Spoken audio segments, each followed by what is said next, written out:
ஈரானுடைய Abbas Araghchi சில நாட்களுக்கு முன்பு பேசும்போது 2000 கிலோமீட்டர் மட்டும்தான் எங்களிடத்தில் இருக்கிறது என்று சொன்னார். அதாவது நான் பேசுறதெல்லாம் ஒரு 30 மணி நேரம் 40 மணி நேரத்துக்குள்ள செய்தி தான், பழைய செய்தி எதுவும் இல்லை. யுஎஸ்எஸ்னுடைய ஒரு பெரிய விஞ்ஞானி, அவருடைய பேர் எனக்கு மறந்து விட்டது, நேற்று படித்தேன், நிறைய பேசுறதுனால சில ஞாபகங்கள் வராது.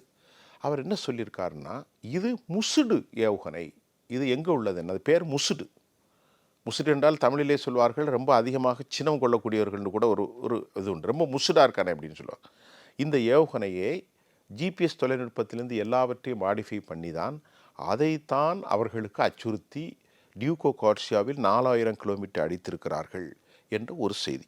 இரண்டாவது ஒரு செய்தி இதோடு சேர்ந்த செய்தி தான். சில நாட்களுக்கு முன்பு, இப்போது கூட உங்களுக்கு தெரியும், ஒரு ட்ரெயின் இருப்பு பாதை வடகொரியாவுக்கும் சீனாவுக்கும் உண்டு, எல்லோருக்கும் தெரியும். அது ஒன்றில் ஆயுதங்களை ஏற்றி கொண்டு வருகிறது என்று ஒரு தகவல் உண்டு.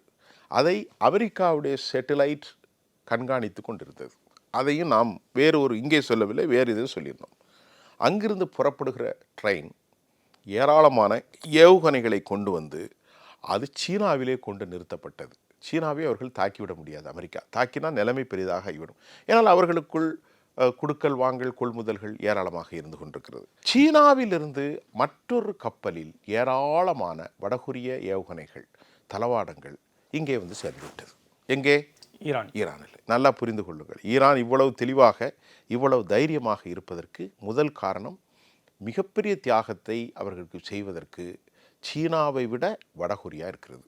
அதில் தான் பயன்படுத்தப்பட்ட அந்த முசுடு ஏவுகணையும் அதனுடைய தொழில்நுட்பம் ஒன்று. இரண்டாவது, கஸ்பியன் கடல் வழியாக ஏராளமான ஆயுதங்களை, தொழில்நுட்பங்களை, சேட்டலைட் தொழில்நுட்பங்களை துல்லியமாக மறைபொருள் இல்லாமல் செய்து கொண்டிருப்பது ரஷ்யா. மூன்றாவதாக சீனா. உங்களுக்கு தெரியும், அதல்லாமல் 40 ஆண்டுகளாக அவர்கள் மலைகளுக்கு கீழும் நிலக்கீழும் சுரங்கத்திலும் செய்து வைத்தது தான் அமெரிக்காவுக்குள்ளே அவர்கள் மிகப்பெரிய சவாலாக இருக்கிறார்கள். Periyar Maniammai Institute of Science and Technology, Tanjavur. PIARC ranked number 17 in India by IIRF.